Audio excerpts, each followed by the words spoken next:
உங்களை எல்லாம் பார்க்குறப்போ நம்ம எம்ஆர்கே பன்னீர்செல்வமும் சிவி கணேசனும் கடலூரில் மனித கடலையே உருவாக்கி இருக்கிறாங்க என்ற எண்ணம் தான் ஏற்படுது. சோழர் காலத்தில் கடல் வாணிபம் செழித்த ஊர். புனித டேவிட் கோட்டை அமைந்துள்ள ஊர்.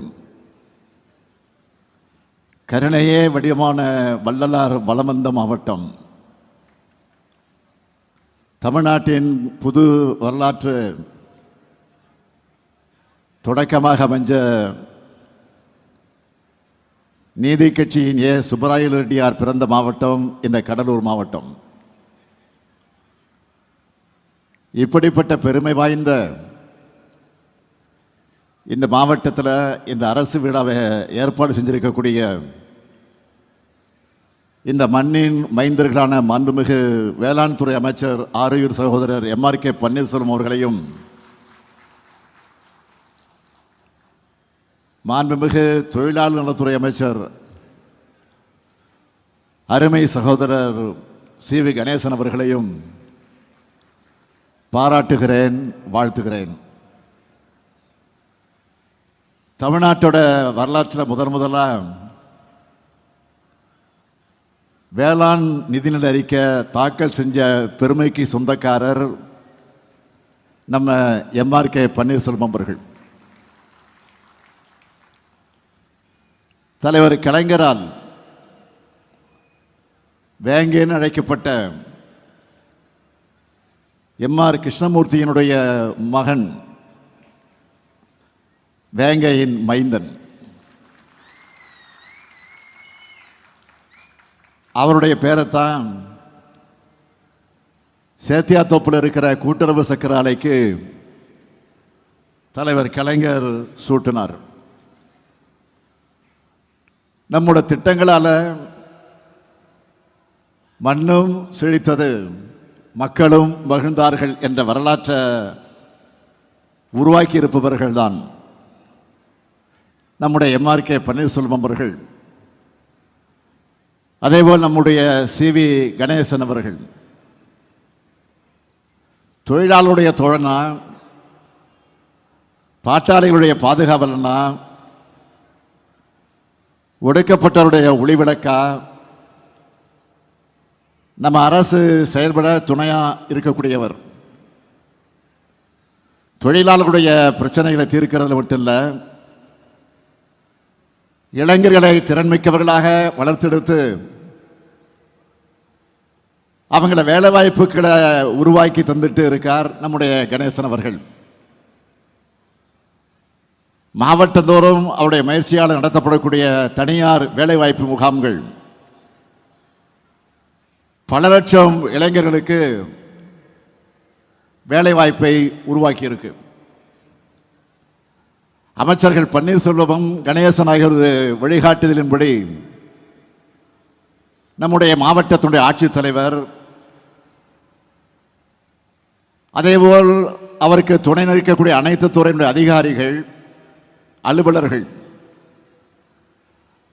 அவருடைய செயல்கள்லாம் வேகத்தோடு இந்த விழா மிகப்பெரிய எழுச்சியோடு ஏற்பாடு செய்யப்பட்டிருக்கிறது.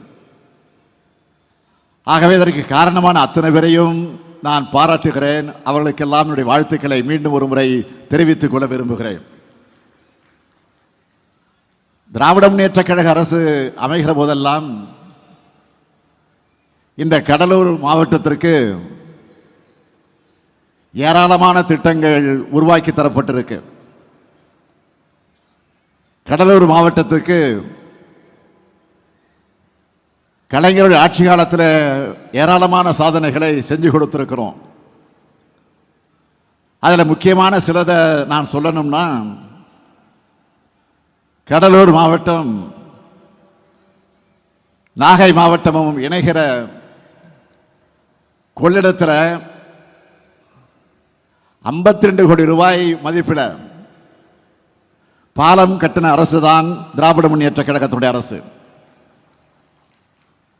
பண்டுட்டியில அண்ணா பல்கலைக்கழக பொறியியல் கல்லூரி, சோனங்குப்பம், சொத்திக்குப்பம்,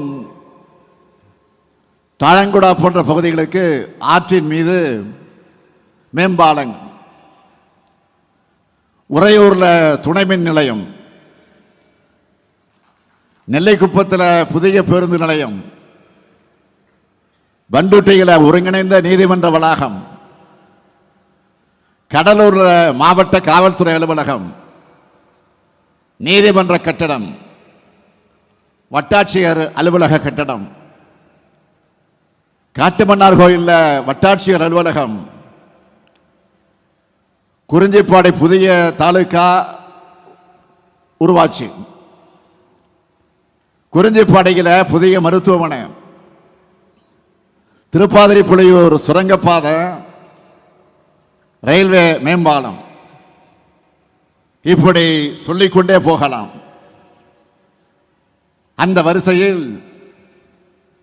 கடந்த 3.5 ஆண்டு காலத்தில் கடலூர் மாவட்டத்துக்கு புதிய திட்டங்கள், சாதனைகள் செஞ்சு தரப்பட்டிருப்பதை நீங்கள் இந்த வீடியோவில் பார்த்தீங்க. அதில் சிலவற்றை மாத்திரம் உங்களுக்கு நான் குறிப்பிட்டு சொல்ல விரும்புகிறேன். சிதம்பரத்தில் புதிய பேருந்து நிலையம் அமைக்கக்கூடிய பணிகள் நடந்து கொண்டிருக்கிறது. பிச்சாவரம் சுற்றுலா மைய மேம்பாட்டு பணிகள் நடந்து கொண்டிருக்கிறது. கடலூர் மாநகராட்சி அண்ணா பாலத்துக்கு அருகே கெடிலம் ஆற்றின் குறுக்கே புதிய பாலம் அமைக்கும் பணி நடைபெற்று வருகிறது. சிதம்பரம் கூட்டு குடிநீர் திட்டம் 255 கோடியே 64 லட்சம் ரூபாய் மதிப்பீட்டில் நடைபெற்று வருகிறது. குறிஞ்சிப்பாடி மற்றும் கடலூர் வட்டங்களில் பரவனாற்றின் குறுக்கே அருவால் மூக்கு என்ற இடத்துல கடல்நீர் உட்புகிறத தடுக்கவும், வெள்ள நீரை விரைவாக வடிய வைக்கவும் 81 கோடியே 12 லட்சம் ரூபாய் மதிப்பீட்டில் புதிய கால்வாய் அமைக்கிற பணி நடைபெற்று வருகிறது. குறிஞ்சிப்பாடி வட்டத்தில் பெருமாள் ஏரிய தூர்வாரி கரைகளை பலப்படுத்தி கொள்ளளவை மேம்படுத்துகிற பணி 119 கோடியே 77 லட்சம் ரூபாய் மதிப்பீட்டில் செயல்படுத்தப்பட்டு மக்களுடைய பயன்பாட்டிற்கு கொண்டு வரப்பட்டிருக்கு. கடலூர் மாவட்டம் திட்டக்குடியில் புதிய கால்நடை தீவன ஆலை 33 கோடி ரூபாய் மதிப்பீட்டில் அமைக்கப்பட்டு வருது. இங்கே அமர்ந்திருக்கக்கூடிய விடுதலை சிறுத்தை கட்சியுடைய சட்டமன்ற தலைவர் திரு சிந்தனை செல்வன் அவர்களுடைய கோரிக்கை ஏற்று நம்முடைய அருமை பெரியவர் இளையவருமானவர்களுக்கு சிலையோடு கூடிய நினைவரங்கம் அமைக்கக்கூடிய பணிகள் நடந்து கொண்டிருக்கிறது. விரைவில் திறக்கப்படவிருக்கிறது. கடந்த 4 ஆண்டுகளில் 77 மருத்துவ உட்கட்டமைப்புகள் செஞ்சு தரப்பட்டிருக்கு. கலைஞர் நகர்ப்புற மேம்பாட்டு திட்டத்தின் கீழ் 125 உட்கட்டமைப்பு பணிகள் மேற்கொள்ளப்பட்டு வருது. முதலமைச்சரின் சாலை கிராம மேம்பாட்டு திட்டத்தின் கீழ் 789 கிலோமீட்டர் சாலைகளும், நகர்ப்புற பகுதிகளில் 590 கிலோமீட்டர் சாலைகளும், நெடுஞ்சாலைத்துறையால் 778 கிலோமீட்டர் சாலைகளும் மேம்படுத்தப்பட்டிருக்கு. 50 பாலங்கள் கட்டுகிற பணிகள், அதை கட்டுகிற பணியை திட்டமிட்டு 39 பாலங்கள் மக்களுடைய பயன்பாட்டுக்கு வந்திருக்கிறது. 1044 கோயில்களில் திருப்பணிகள் செய்யப்பட்டிருக்கு. 97 திருக்கோயில்களுக்கு குடமுழுக்கு நடத்தி இருக்கிறோம். இப்படி இன்னும் நிறைய இருக்கு. இந்த பணிகளுடைய தொடர்ச்சியா இந்த விழாவின் மூலமாக 10 அறிவிப்புகளை நான் இங்கே அறிவிக்க விரும்புகிறேன். முதல் அறிவிப்பு, திட்டக்குடி மற்றும் விருத்தாசலம் பகுதிகளில் இருக்கிற வேளாண் பெருமக்கள் பயன்பெறக்கூடிய வகையில் வெல்லிங்டன் எதிரில கரைகளை பலப்படுத்துகிறது, வாய்க்காலை புனரமைக்கிறது போன்ற மேம்பாட்டு பணிகள் மேற்கொள்ளப்படும். 130 கோடி ரூபாய் செலவில். இரண்டாவது அறிவிப்பு, கடலூர் மாநகராட்சியில் இருக்கிற மஞ்சக்குப்பு மைதானம் மற்றும் சுற்றி இருக்கக்கூடிய பகுதிகள் 35 கோடி ரூபாய் மதிப்பீட்டில் பொதுமக்கள் பயன்படுத்தக்கூடிய வகையில் மேம்படுத்தப்படும். மூன்றாவது அறிவிப்பு, நம்முடைய தமிழக வாழ்வுரிமை கட்சியுடைய தலைவரும் சட்டமன்ற உறுப்பினருமான திரு வேல்முருகன் அவருடைய கோரிக்கை ஏற்று சட்டமன்றத்தில் தொடர்ந்து எழுப்பினார். எங்களுக்கு கூட சில நேரங்கள் கோபம் வந்தது. ஆனால் அந்த கோபம் இருக்கக்கூடிய இடத்துல தான் குணம் இருக்கும் என்று சொல்லுவார்கள்.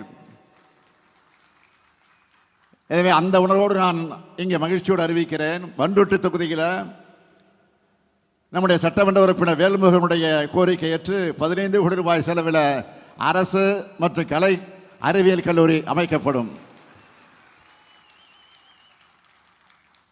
நாலாவது அறிவிப்பு, புவனகிரி மற்றும் சிதம்பரம் பகுதி மக்களுக்கு பயனளிக்கக்கூடிய வகையில்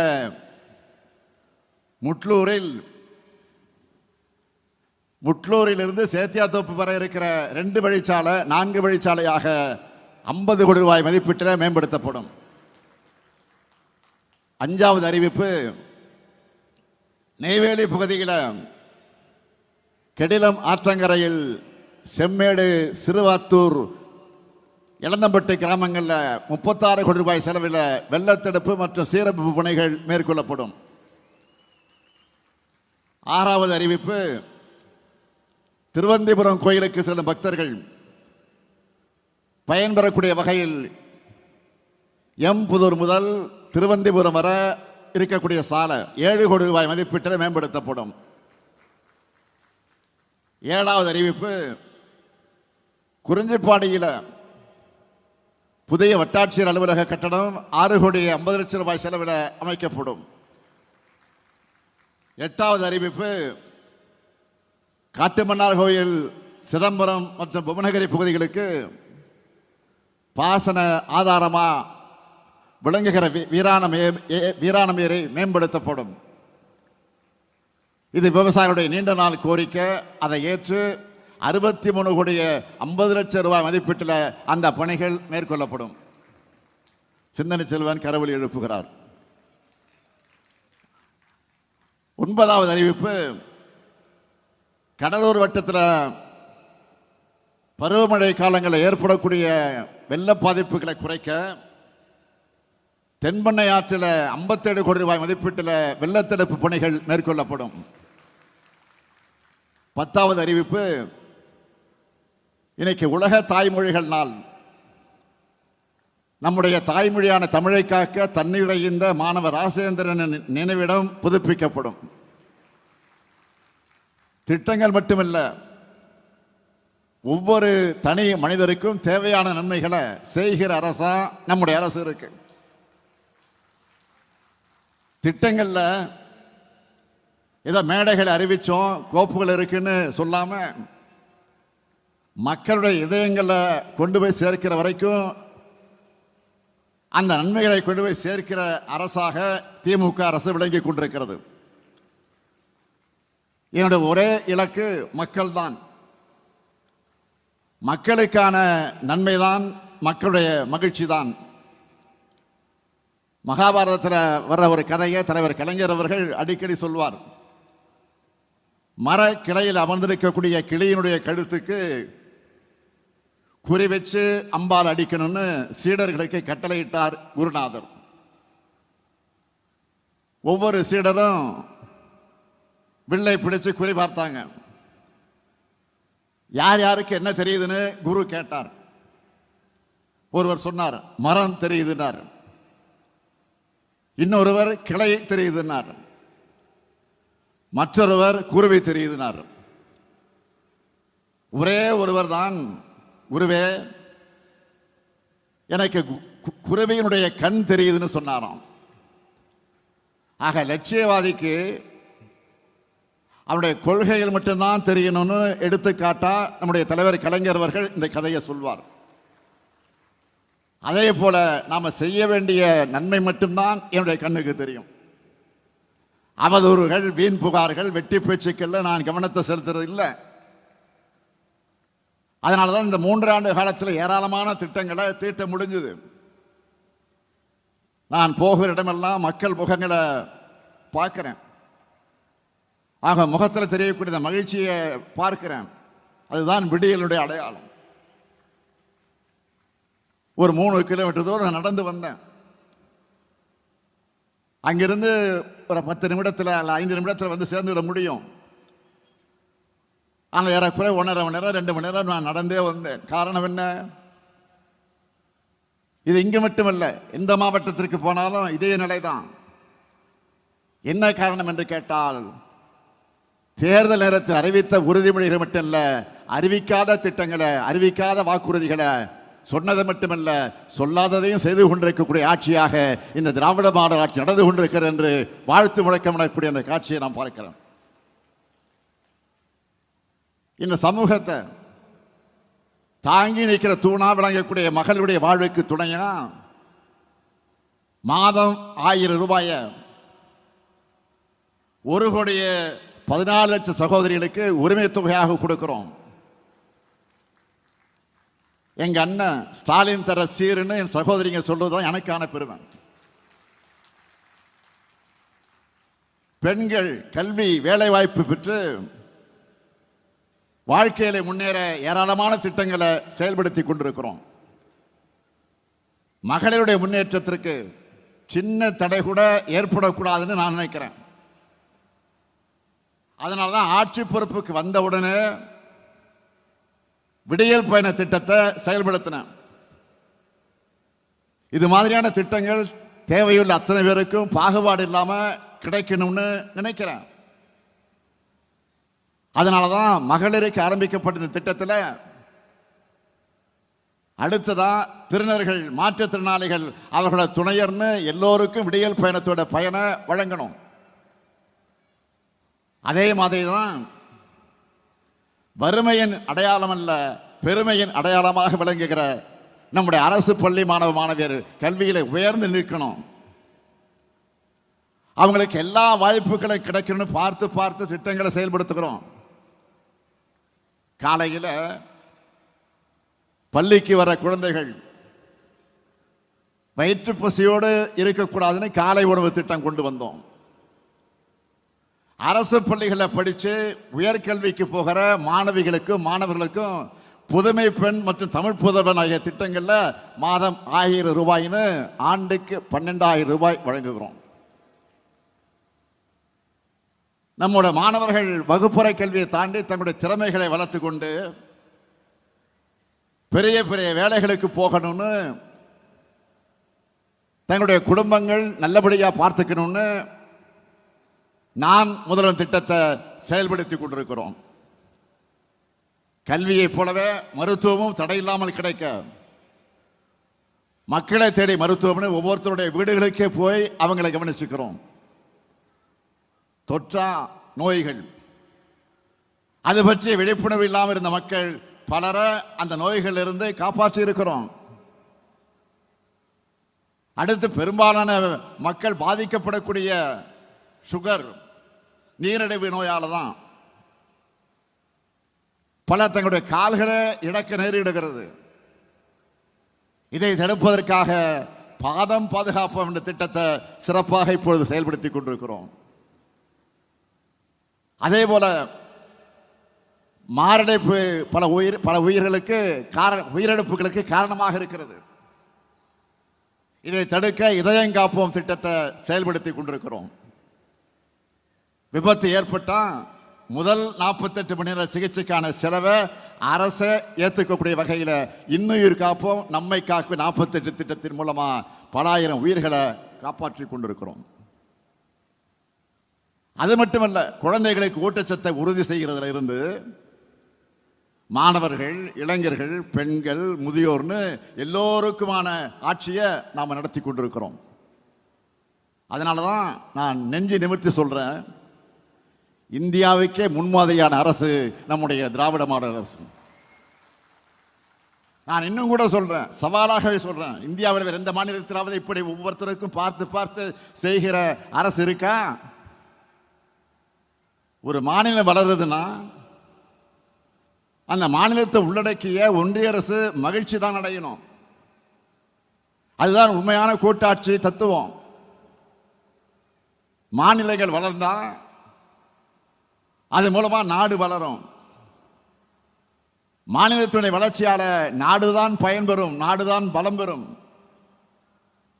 ஆனால் இன்றைக்கு ஒன்றியத்தை ஆளக்கூடிய அரசு மாநிலனுடைய வளர்ச்சியை பார்த்து பொறாமைப்படுகிற அரசாக இருக்கு. மாநில வளர்ச்சியை தடுக்கிற அரசாக இருக்கு. ஜிஎஸ்டி மூலமா நம்ம மாநிலத்தோட நிதியினுடைய வளத்தை மொத்தமா கபலீகரம் செஞ்சாங்க. மாநிலங்களுக்கு தர வேண்டிய நிதியை தர மறுக்கிறாங்க. மாநிலங்களுக்கு புதிய திட்டங்களை அறிவிக்க மறுக்கிறாங்க. ஒன்றிய அரசு மாநில அரசும் இணைந்து நிறைவேற்ற வேண்டிய திட்டங்களுக்கான தொகையை கூட தர மறுக்கிறாங்க. இது எல்லாத்தையும் சகிச்சுக்கிட்டோம், சமாளிச்சுக்கிட்டும் தான் நாம திட்டங்களை தீட்டி வருகிறோம். அதையும் தாண்டி வளர்றோம், வளர்ந்து கொண்டிருக்கிறோம். அதுதான் இன்றைக்கு அவங்க கண்ணை உறுத்திக்கிட்டு இருக்கு. அதை தடுக்க பல்வேறு தடைகளை உருவாக்குறாங்க. புதிய புதிய சட்டங்கள் மூலமா சட்டங்களை உருவாக்குறாங்க. தேசிய கல்விக் கொள்கை என்ற பெயர்ல நம்ம பிள்ளைகள் படிச்சு முன்னேறுவதை தடுக்க பார்க்கிறாங்க. படிக்க கூடாது, பள்ளிக்கூடங்களை மிதிக்க கூடாது, வேலைகளை அடையக்கூடாதுன்னு 100 ஆண்டுகளுக்கு முன்னால வரைக்கும் நம்ம மக்கள் ஒதுக்கப்பட்டாங்க. வகுப்பு வாரி உரிமைன்னு சொல்ற சமூக நீதியை உருவாக்கி பட்டியலின மக்களுக்கும் பழங்குடியின மக்களுக்கும் பிற்படுத்தப்பட்ட மக்களுக்கும் மிகவும் பிற்படுத்தப்பட்ட மக்களுக்கும் கல்விச்சாலையின் கதவினை திறந்து வச்சோம். இன்றைக்கு இவ்வளவு பேர் படிக்கவும் வேலைகளை பெறவும் அதுதான் அடித்தளம் அமைச்சது. அந்த சமூக நீதியை சிதைக்கத்தான் தேசிய கல்விக் கொள்கை கொண்டு வரப்படுது. இதன் மூலமா தமிழ்நாட்டினுடைய பட்டியலின பழங்குடியின பிற்படுத்தப்பட்டோர் மிகவும் பிற்படுத்தப்பட்டோர் முன்னேற்றம் தடுக்கப்படும். மீண்டும் கல்விச்சாலைக்கு வரவிடாமல் தடுக்கிறாங்க. இது போன்ற ஏராளமான தடைகளை உருவாக்கி தமிழ்நாட்டினுடைய முன்னேற்றத்தை, தமிழ்நாட்டு மக்களுடைய முன்னேற்றத்தை தடுக்க பார்க்கிறாங்க. தமிழ்நாட்டு மாணவர்களுக்காகவும் ஆசிரியருடைய சம்பளத்துக்காகவும் ஆண்டுதோறும் வழங்கப்படக்கூடிய 2152 கோடி ரூபாய் ஆக அந்த நிதியை உடனடியாக விடுவியுங்கள் என்று நேற்றைய தினம் நம்முடைய மாண்புமிகு இந்திய நாட்டினுடைய பிரதமர் நரேந்திர மோடி அவர்களுக்கு தமிழ்நாட்டினுடைய முதலமைச்சர் என்ற முறையில் நான் கடிதம் எழுதினேன். அதற்கு இன்றைக்கு ஒன்றியத்துடைய கல்வி அமைச்சராக இருக்கக்கூடிய திரு நர்மேந்திர பிரதான் அவர்கள் பதில் கடிதம் அனுப்பியிருக்கிறார். அதில் அவர் என்ன சொல்லுகிறார்? கல்வியில அரசியல் செய்ய வேண்டாம்னு அறிவுரை சொல்கிறார். நான் கேட்கிறேன், கல்வியில் அரசியல் செய்கிறது நீங்களா நாங்களா? மும்மொழி கொள்கை ஏத்துக்கிட்டாதான் கல்வித்துறைக்கு தர வேண்டிய நிதியை தருவோம்னு பிளாக்மெயில் பண்றதுக்கு பேர் என்ன? அரசியல் இல்லையா? கல்விக் கொள்கை என்ற பெயர்ல இந்தியை திணிக்கிறது அரசியல் இல்லையா?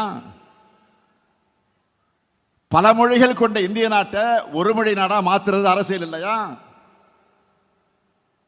பல்வேறு மொழி பேசும் இன மக்கள் வாழக்கூடிய நாட்டை ஒற்றை இன நாடா மாற்ற நினைக்கிறது அரசியல் இல்லையா? ஒரு திட்டத்துக்கான நிதியை இன்னொரு திட்டத்தை ஏத்துக்கிறதுக்கான நிபந்தனையா மாத்துறது அரசியல் இல்லையா? நீங்கள் செய்கிறது அரசியலா? இல்லையா என்பதை நீங்கள் சிந்திச்சு பார்க்கணும். ஆக அரசியல் செய்வது நீங்களா நாங்களா? மக்கள் நல திட்டங்களுக்காக அரசோட நிதியை செலவு பண்றவங்க நாங்க, அரசோட நிதியை மதவெறிக்காகவும் இந்தி சமஸ்கிருத திணிப்புக்காகவும் செலவு பண்ணக்கூடியவங்க நீங்க. பிஎம்ஸ்ரீ திட்டத்தை ஏற்காததால தமிழ்நாடு 5000 கோடி ரூபாய் இழக்குதுன்னு சொல்ற ஒன்றிய அமைச்சர் தர்மேந்திர பிரதான் அவர்களே, தமிழ்நாட்டிலிருந்து நீங்க வாங்கிட்டு இருக்கக்கூடிய வரியை தரமாட்டோம்னு சொல்ல, எங்க கிட்ட இருந்து நீங்க வாங்கிக்கிட்டு இருக்கக்கூடிய வரியை தர முடியாதுன்னு சொல்ல எங்களுக்கு ஒரு நொடி போதும். மறந்துடாதீங்க. கொடுத்து பெறுவதுதான் கூட்டாட்சி தத்துவம். அதுதான் இந்திய அரசியலமைப்பு சட்டத்தோட அடிப்படை. அதை கூட புரிஞ்சிக்காதவங்க ஒன்றியத்தை ஆள்றதுதான் இந்தியாவுக்கு மிகப்பெரிய சாபக்கேடு. தேசிய கல்விக் கொள்கை என்பது கல்வியை வளர்க்கிறதுக்காக கொண்டு வரப்படல, இந்திய வளர்க்க கொண்டு வரப்பட்டிருக்கு. நேரடியாக திணிச்சா எதிர்ப்பாங்கன்னு கல்விக் கொள்கை மூலமா முலாம் பூசி திணிக்கிறாங்க. தாய்மொழியை வளர்க்க போறதா ஒன்றிய அமைச்சர் சொல்றார். மாண்புமிகு தர்மேந்திர பிரதான் அவர்களே, தாய்மொழி தமிழை வளர்க்க எங்களுக்கு தெரியும். இந்தி மொழியால தங்களோட தாய்மொழிகளை தொலைச்சிட்டு நிக்கிறவங்க கிட்ட கேளுங்க. உங்க சதித்திட்டத்தோட ஆபத்து புரியும். நீங்க வந்துதான் வளர்ப்பீங்கன்னு தமிழ் உங்ககிட்ட கையேந்து நிக்கல. ஒன்றிய அரசுக்கு நான் கடுமையான எச்சரிக்கை விடுக்கிறேன். தேன் கூட்டுல கல் எறியாதீங்க. தமிழர்களோட தனித்துவமான குணத்தை மறுபடியும் பார்க்கணும்னு ஆசைப்படாதீங்க. தமிழுக்கும் தமிழ்நாட்டுக்கும் தமிழத்துக்கு எதிரான எந்த செயல்பாடுகளும் நான் இருக்கிற வரைக்கும், திமுக இருக்கிற வரைக்கும், இந்த முத்துவேல் கருணாநிதி ஸ்டாலின் இருக்கிற வரைக்கும் இந்த மண்ணுக்குள் வர முடியாது. நம்ம திராவிட மாடல் அரசை பொறுத்த வரைக்கும் மக்கள் முன்னேற்றம் ஒரு பக்கம், நான் அதுக்கான தடைகளை உடைப்பதை இன்னொரு பக்கம்னு இரு பாதை பாய்ச்சலை இன்றைய தமிழ்நாடு அரசு நடத்தி கொண்டு வருது. இது போன்ற தடைகள் எங்களுக்கு புதுசல்ல. தடைகள் எந்த பக்கம் இருந்து வந்தாலும் அதை உடைன்னு பழகினவங்க நாங்க என்பதால் வெற்றி பாதையை தொடர்கிறோம். மக்களான உங்களுடைய ஆதரவால வெற்றி என்றென்றும் தொடரும் தொடரும் தொடரும் என்று கூறி விடைபெறுகிறேன். நன்றி, வணக்கம். முடக்குவாதம், மூலம் உள்ளிட்ட நோய்களுக்கு சிறப்பு சிகிச்சை பெற ஸ்ரீவித்யா சித்தா மற்றும் வர்மா மருத்துவமனை, அரியலூர்.